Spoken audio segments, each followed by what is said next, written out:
folks, and welcome to the Snowy's Camping Show.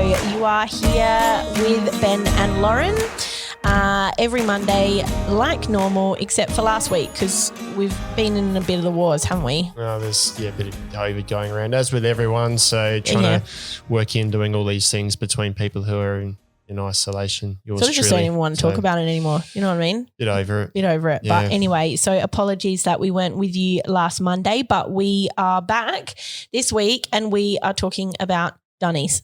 Toilets, camp toilets, cans, I don't know, whatever you want to call them. Sit spots. I feel like if I keep just pulling names out, I'm going to say something I shouldn't. So we'll just stick with that. Yeah, totally. But before we jump into it today, don't forget to subscribe wherever you're listening to your podcast, and also jump onto our Facebook group, the Snowy's Camping Show as well, where you can be involved in conversations that we're having around the episodes, and you can also ask your fellow campers and adventurers just information, questions, tips, tricks, all that sort of jazz. Cool. So we have sort of touched on camp toilet options before I think we did episode 18, which was camping waste and leave no trace and all that sort of jazz. And I think we did touch on it a bit. Yeah, and I think we've talked a little bit before about things that we hate with camping and toilet paper and all that sort of jazz. Usually the one that pops up on most people's minds when they're camping. Yeah, and I think for me, I've been on a couple of trips this week. Well done. Trips from my lounge room to my dining room. It's pretty good given it's Monday. No, this year, and it really struck me. Again, not just at campsites, but even just, quick pullover night stops on the side of the road and things like that, that there was just bog roll everywhere. And it's like, or even if there wasn't, you take sort of one step off the track and into the bush, and next thing you know, it's just like this field of just toilet paper and stuff everywhere. And it's like even in the most pristine of places like Coffin Bay National Park, for example, off one of the main roads, you can sort of just pull up and cross the little road up into to have a lookout or whatever. Yep. And I needed to take my youngest to do it in the bush. And so we're like, let's just sort of go past here. And as soon as we got off from view of the road, literally there was just toilet paper, wipes, like everything, not even attempted to be buried, just like dumped there. And just it's everywhere. I had it on my trip with just roadside stops are the worst, but quite often not even off to the side. There's a few roadside stops we just pulled the car in under a tree, set up a table and stopped to look around and realised that in every pile of leaves around us there's toilet paper. Yeah. Like not out of sight. Yeah. Just right there. And in it's the middle. just like, I understand that people need to go to the toilet. It's human nature, and you can't always control when you do or don't go to the toilet. Sometimes you just need to go, and I get that. But it's not a great feeling to sort of emerge out of a bush and see you're in a minefield of turds, basically, and it's not good. Like, you don't really need that stark reminder. And it sort of had me thinking a lot because everybody hates it, but people are doing it. So you can't stop it. But what I'm saying is everyone's going, it sucks, don't do it. But somebody's doing it. Well, yeah, we talk about it all the time, don't we? Yeah. We don't like it, yet every weekend there's more toilet paper left in campsites. That's right. And so I wanted to do an episode on camp toilet options and why having a camp toilet option is something that you need to be considerate of, or something that you need to consider if you don't already have something designated in your camp kit for going to the toilet, then you should get it. Because even in places where you think, you know what, I'm just going to wee in the bush, or I'm just going to, number two in a hole or whatever, that isn't necessarily always going to be an option for you. And if you can't do that, then your only option is to do it on top of the ground and just shove toilet paper under a rock, which will inevitably get blown away and probably cause campsites to close down and things like that. Yeah. So there's a lot of sites now that actually I noticed on my trip, more and more sites, a lot of sort of eco sites that are trying to have minimal impact on where they're allowing camping, specify to be fully self-sufficient. And by that, they now mean carry out your toilet waste as well, not bury it anymore, but just like literally nothing. Whereas if you went back 5 or 10 years, leave no trace usually meant just proper toileting procedures, which is bury it 30 centimeters and do all those sort of things. But now there's a move towards, and probably because people aren't doing it properly, they're moving towards saying like, no, if you've eaten it and brought it in with you, you can't leave it here in any and I form. think it's also one of those things where is it a taboo? Is it like why don't people have proper toileting solutions with camping?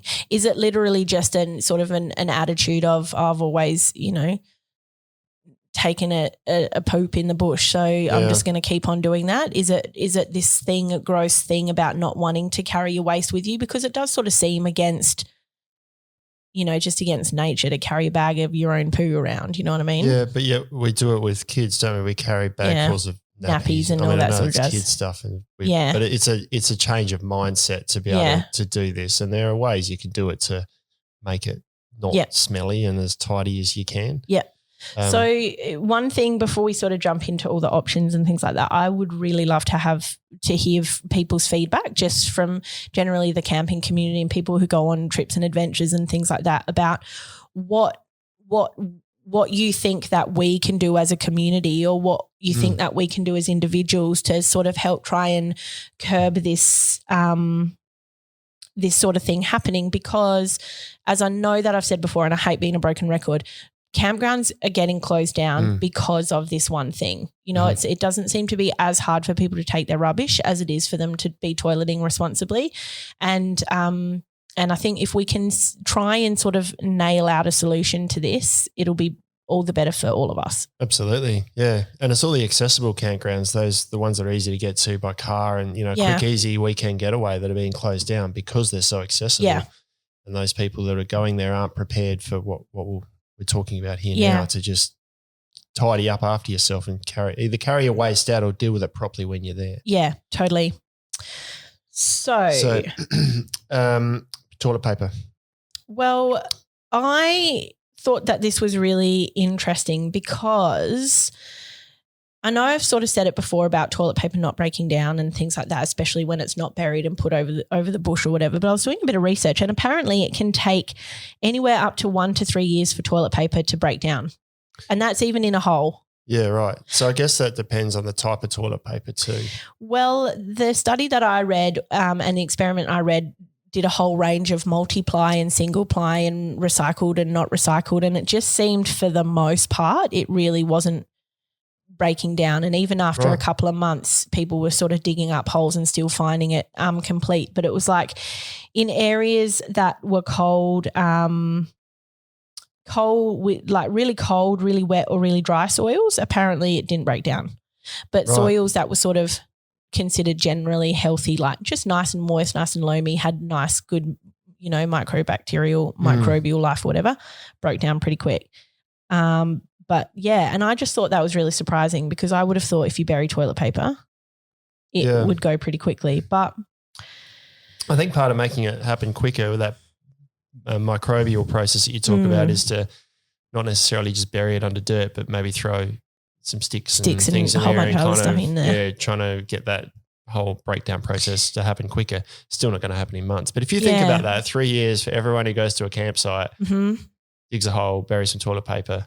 That's a lot of that is a lot of toilet paper decomposing. You kind of have to hope that when you dig, you're not, digging someone else's gold mine. That's right. And apparently biodegradable wipes also can take up to a year or longer. But the more research I did about wipes, now this really surprised me, was that the wipes, when buried properly, like 15 centimetres or more below the ground, decomposed better than toilet paper. No way. And that was the biodegradable wipes. Right.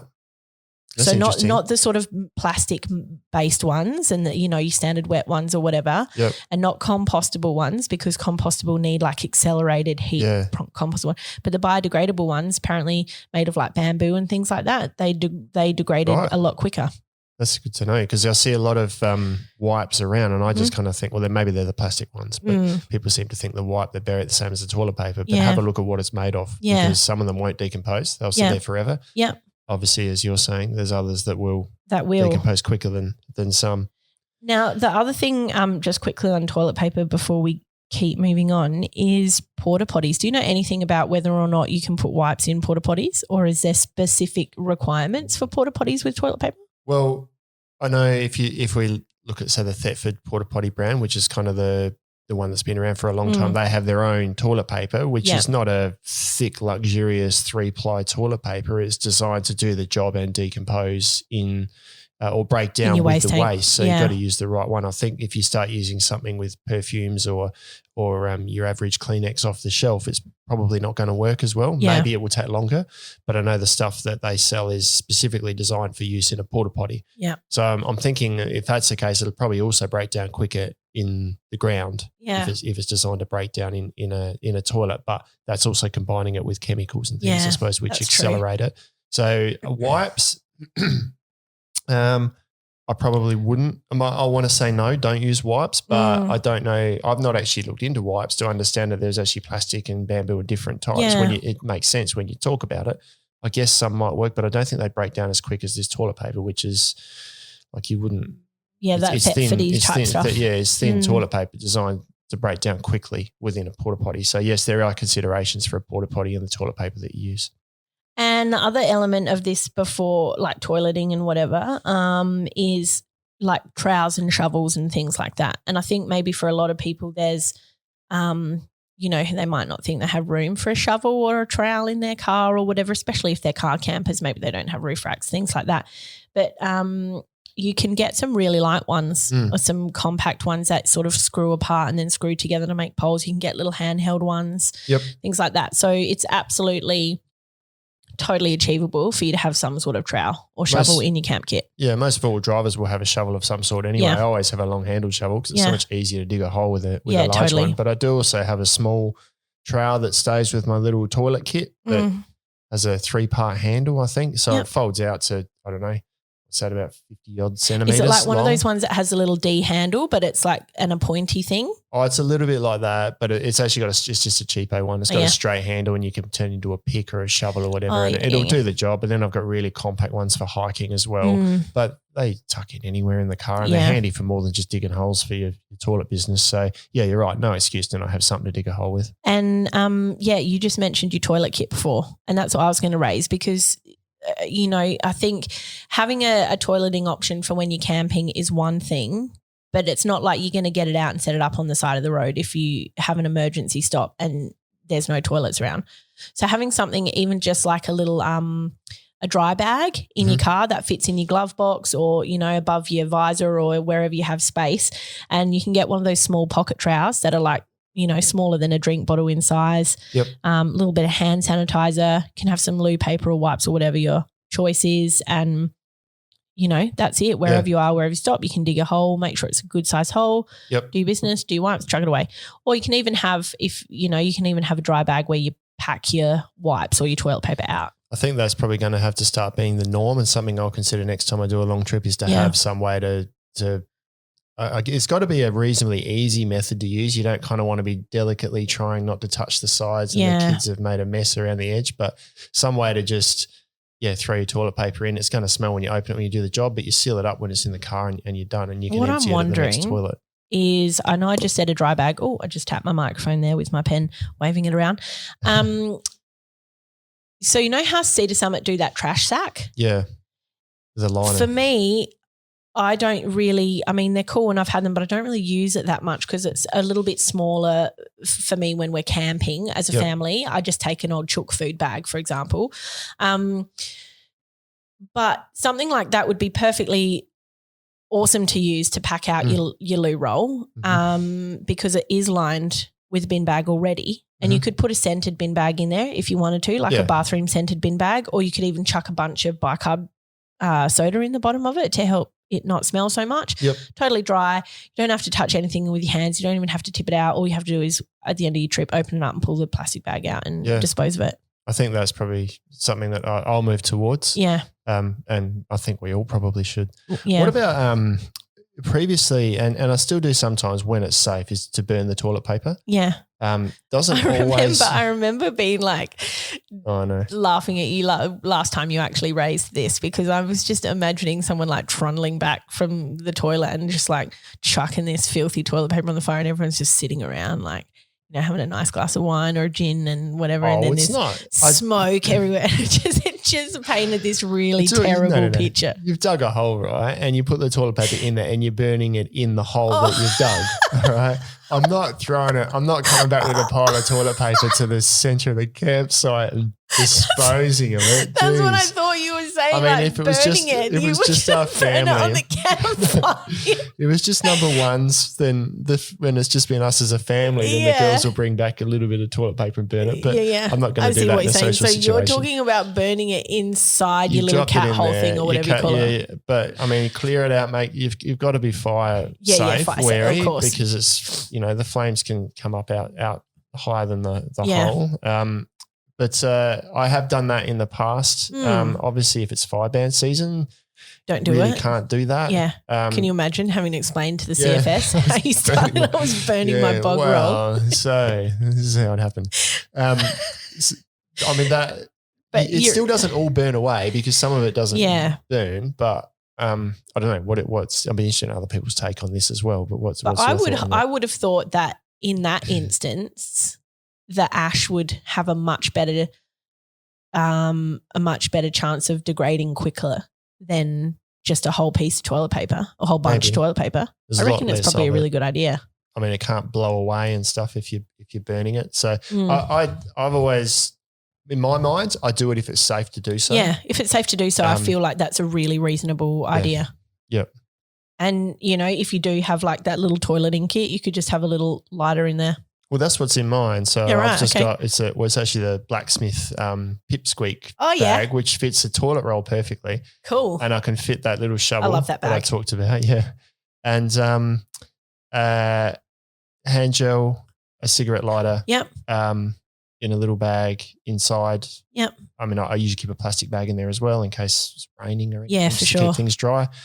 And that's it. But I think we'll need to add some form of dry bag or something to start to carry that toilet paper out. Yeah. I reckon. And I think there's also things like, and I've never used them before, but Peebol bags. I mean, I remember when we started selling them, I was like, you got to be kidding me. But they're like essentially a little plastic bag that's full of granules. Like, I'm assuming apparently they're like a biodegradable granule, but they're like what's inside of a nappy. Oh, yeah. And so you can, if you're in strife, you can pee in this bag and it instantly turns it to a solid gel, whatever, and it's got a seal on it, and you can dispose of it. I guess like a vom bag on an airplane. Yeah. But it turns it hard, so you can dispose of it in a normal bin. So, that's potentially something that you can have in there if, you've got kids or you've got people who've worried about privacy issues, or people even with mobility issues who can't squat in a bush. It's an expensive toileting option because it is kind of, I don't know if you can use, if it gets more than one use. I don't think it can, but I think it's just one of those things that might be, worth having if it sounds like something that would work for you to have in your toilet kit as an emergency. Yep. And it does become waste then, I suppose, that goes to landfill. Yep. So, but it's an option. Yeah. Sorry, I'm being negative. No, that's fine. But it's good to look at the pros and cons of everything. Yeah. And also that we sell Shewees as well, and they don't. Really popular. They're really popular, and it's never talked about. And I feel like I probably want to do a couple of videos on them just so people have a bit better of an idea of what they're actually about. Well, do you want to do the video on them? Is that what you're saying? No. I'm not just going to leave that one. But yeah, like they're a potential option for women as well. It's kind of, we all go a bit icky, like, I carry out toilet paper and Shewee and toilet stuff, but all of us are in the toilet multiple times a day. Yeah. For things, well, are we?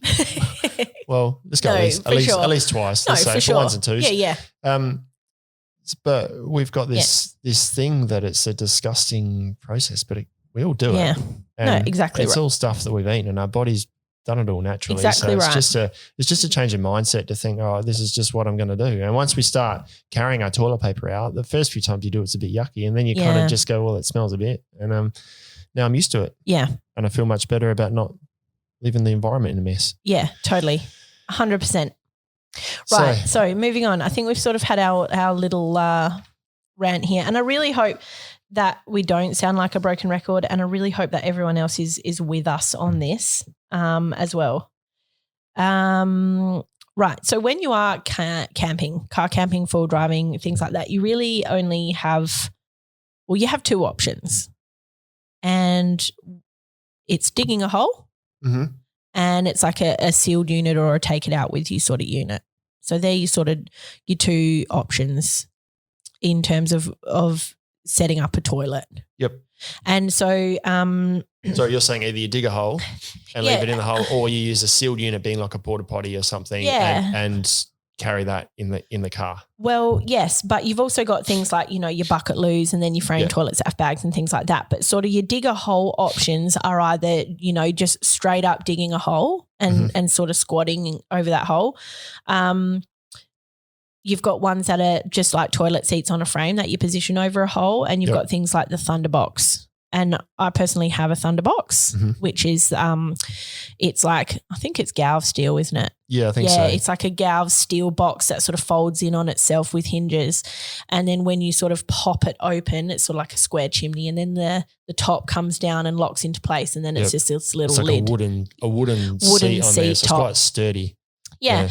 And we opted for that one because often we're going away and there's a bunch of us, or we're going away for extended periods of time, and we always take a big shovel. And so what we tend to do is dig a really, really deep hole, try to aim for at least 1 metre, and then we pop that over and we sort of seal it up as best as we can and, have our toilet paper and things like that. And that works really well for us. And it packs up nice and flat and it just easily slides into the camp kit. And so we generally take it everywhere we go. We've had a folding, I think it's an Austral product, a folding quad fold toilet that I've used for the kids.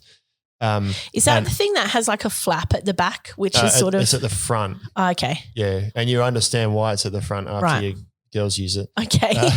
So it's like a splash guard. It is a splash guard, yeah. And that is all right, but if I want to upgrade to the Thunderbox, because I think it's a sturdier option. You can kind of stick it on the ground and bury it in the ground a bit, whereas this has got 4 legs. So if you dig your hole too big, one leg starts to kind of collapse down, the seat becomes a bit unstable. So I think what you've got there is a better option because you've got a good really seating to the ground. It's really stable. And it doesn't matter, like we went away sort of late last year with the group of family. We had a 2.5-year-old sort of ranging through to all of us older adults.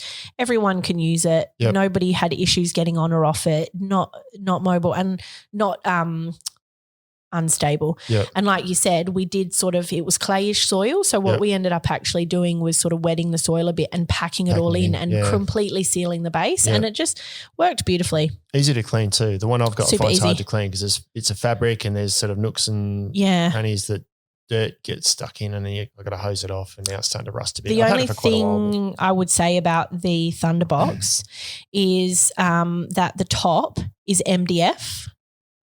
Right. So it's not plywood, it's not wood or whatever, it's just MDF. And so if you do wash it off, you got to be super careful because as soon as that and the edges are a bit raw, and so it's that sort of stuff that if water gets into it, it swells. So there's a couple of spots where there's been like drops of water on it, whatever, and it's swollen a little bit, but it's still perfectly usable. Okay. It would just be a consideration. You could just replace that anyway. And that's the other thing I like about that particular toilet. Like this was, let's talk about all our toilet options, and now it's just a Thunderbox. Let's flog the Thunderbox because I love it so much. But yes, you could easily replace the lid. It's not like if the lid breaks off or the wood deteriorates, then you need to sort of chuck it out and get another one. Just replace it yourself. It's not hard. It would be a very easy DIY thing. Got the hinges already. Really use the investment. same hinges. Just a bit of pot rivet. Pattern. Exactly. Yeah. Anyway, it's turned into a DIY lesson episode. home toilet. Yeah. So the pros of them, they're cheap. You don't require any chemicals. They're just a thing. You sit on it. It's as simple as digging a hole. The cons of that though, can't always dig a hole. Is you can't always dig a hole. Yeah, or it's really hard to dig a deep hole. Yeah, if it's really rocky ground. So yeah. And so we had an experience of that over the sort of summer holidays when I was over on the Eyre Peninsula and we were doing bush camping, and underneath it was limestone bedrock basically, but in some spots the deepest you could get was maybe 10 or 15 centimetres. So we sort of had to, on the fly, have a think about what we were going to do. And fortunately, we weren't too far away from, there was like a jetty and a toilet thing. So we would just every morning would be like, okay, toilet run. And for most of the time we'd be out and about in the day anyway and do toilet stops. But, so we did find a way to sort of work around that. But it did make me think, well, Thunderbox isn't always going to work. So what else can we do? So that's where this fully enclosed kind of carry it in, carry it out thing is, and I think it's probably something we're all going to have to move towards anyway. Yeah. Because a lot of campsites, I know when I travelled, I just couldn't stay in there because I wasn't self-sufficient in the sense that I could carry all my toileting stuff out. I either had to dig a hole or there had to be toilet facilities. And a lot of them do say, like, you don't dig a hole. You literally, because fully self-sufficient, that means you have your own enclosed toilet. Yep. Yeah. So the obvious option there is porta potties. Thetford, Dometic make really good porta potties that are really functional. The downside of those is they're a big unit to suddenly think, well, now I've got to carry a toilet in the car. Yeah. And they can be heavy too. So you think I'll throw it on the roof rack. But if you've got 20, 30 litres of water and whatever other liquids inside there, that's quite a fair bit of weight to lug or firstly carry on the roof, but also lift up and down on the roof. So you've then got to find space in the back of your car, and it's a fair bit of room to go in there. But they're probably the easiest solution for toilets. They're essentially like what a Caravan's got. Yeah. They're just a portable version one that you go and plonk somewhere and you can use it in conjunction with a toilet tent or something for privacy if you like. And you carry everything out with you and you empty it next time you find a not a long drop toilet, but an actual toilet that's attached to a septic, sewerage system, not a septic system. And I think we've mentioned loads of times that you can find those dump points on your apps and things like that. If you've got wiki camps, like you can find dump points located on there. There's heaps of them, yeah. The other good thing about them is that one of the other things I've noticed with camping is that it's pretty obvious where people have set up in their camp and they haven't even bothered to try and get all the way into the bush. And I'm like, in my mind, I'm imagining a family's camped here and they've got little kids and their kids woken up in the middle of the night and they need to go to the toilet and it's, it's cold or it's dark or even just the kids gotten up to do it on their own and not felt comfortable to go too far and things like that.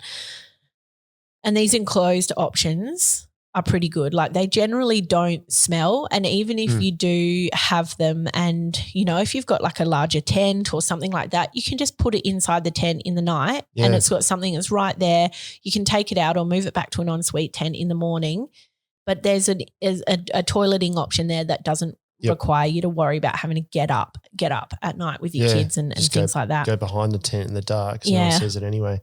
So they're a really good option. But cons, it can be expensive. Well, you can get also, just on this sealed unit option, you can get things like a bucket, like a toilet bucket.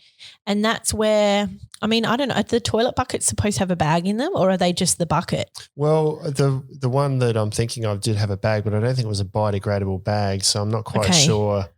I don't know. How you dispose of them. I think I'd rather probably just do it in the bucket and then just give the bucket a rinse next time near a hose or something. Because you can get the bucket toilets and you can get ones sort of what you were saying, like a quad folder and open up seat on a frame that also holds a bag underneath it, and so you do your business in the bag.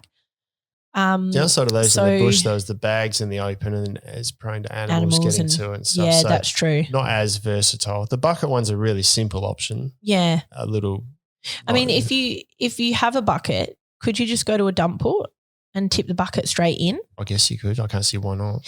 And the reason why you can't put porta potties in toilets and stuff like that is because of the chemicals, right? And it messes with all the septic systems and the sewage systems. You've got to do it at an authorised dump point. I think you probably could put it in a toilet that's attached to a septic system, but most campgrounds and stuff say they don't want you to do that because it's just messy. But you can't put it in a septic system or a long drop toilet because those systems rely on the microbiological bacterial process to break it all down. Yeah. If we go dump chemicals in there, it kills all of that. Yeah. And then that's when they become smelly and stop working. So if you have a toilet bucket that you just got doing your business in the bucket, in theory, you could just put that down a normal toilet. There's no chemicals. There's nothing you really need to worry about. You could just carry it up to the campsite and tip it in the toilet in the morning. If it's just, or if it's just your business, I guess, as long as you're not making a mess in the toilet and stuff. And you can tip it properly. Yeah. But the porta potties have a specifically designed funnel and a little breather and everything, so you don't get splash and mess. I'm just trying to think if people were like, well, I don't want a porta potty if it means I have to buy chemicals and I have to find a dump port or whatever, then a toilet bucket might be a good intermediary. Yeah.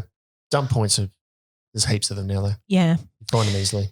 So, yeah, the pros of those sort of more enclosed options are that you can use them literally anywhere and you don't need to dig a hole, and they can just be really easy. You just get it out, you use it, and you're done, like you would in a normal toilet at home. They're sort of a bit out of sight, out of mind until you need to actually empty them out. Clean it like you would your normal toilet. It seals up when it's in transport. You can get bags to put them in so they don't smell in the car. Yeah. The cons, though, is that they can be expensive. Yep. They're often a lot larger to pack and find room for in your camp kit. Yep. You need chemicals with them often. And by expensive, I guess we're just saying expensive in comparison to, say, a $30 frame that goes over a hole. Yeah, they're expensive. They're in the hundreds. Yeah, that's right. And I mean, I think the Thunderbox, back on the Thunderbox, that's an investment. Like that, the Thunderbox isn't particularly cheap, but it's good and lasts a lifetime. So similar thing with your porta potty, I guess. Yeah, but I think it's worth spending the money. If you get a cheap one, then you have leak problems. Yeah. Now you made note of caravans here, which is sorry if you finished on the. Yeah. So caravans are much like the porta potty, really, just slightly more elaborate in that there's a toilet seat, and that goes down to a cartridge that is basically what the bottom of a porta potty is. Yeah. That you'll see people in caravan parks all the time with their little wheelie thing walking a strange looking tank with a funnel on it across the campsite, across the caravan park. That's emptying their toilet. It comes out the side, you go to the dump point and you empty it out and put it back. So, I mean, if you've got a caravan, you got a toilet, you don't need to be digging a hole or leaving your toilet paper anywhere. No, that's right. So, yeah, absolutely. So I'm pretty sure that sort of covers your toileting options when you're camping, and hopefully also covers why having a toilet when you're camping is important, and why sort of toileting respectfully for your environment is important, because I think it's really easy to be like, oh, we're the only ones here, but you're not necessarily. And I think that's evident by the amount of loo roll you see over time. So it often feels like no one else has been there, but in actual fact, someone was there last night and's packed up and gone, and you just feel like you're the only person there. So your impact is also doubled up on that person's impact and the one before that and everyone after that, you and it all compounds. So if everyone did their little bit to carry it out, then these places are going to stay open for longer. Absolutely. And farm stays and that sort of thing as well. Those guys are just going to end up saying, look, I can't be bothered tidying up all your crap, literally. Yep. So you can't camp here anymore. Yep. So exactly. Cool. I think I'm done talking. I'm talking crap. Yeah, me too. And I hope we don't sound, negative Nancy anywhere. Do the right thing, even though we sort of feel like that is exactly how I feel. Probably do. It's probably not the most exciting episode, it's but not. Welcome back to Dunnies. Yeah, well done. We'll try. Hopefully that's maybe the last Dunny episode for the year. Maybe. Thanks so much for joining us, guys. Again, subscribe wherever you're listening to your podcast. Jump onto our Facebook group and let us know what your camp toileting solution is. And if you have any sort of thoughts or comments or opinions on the visible bog roll, wet wipes everywhere you go all the time situation. Yeah. And tune in again next week and we will see you there. Thanks for watching. See you guys.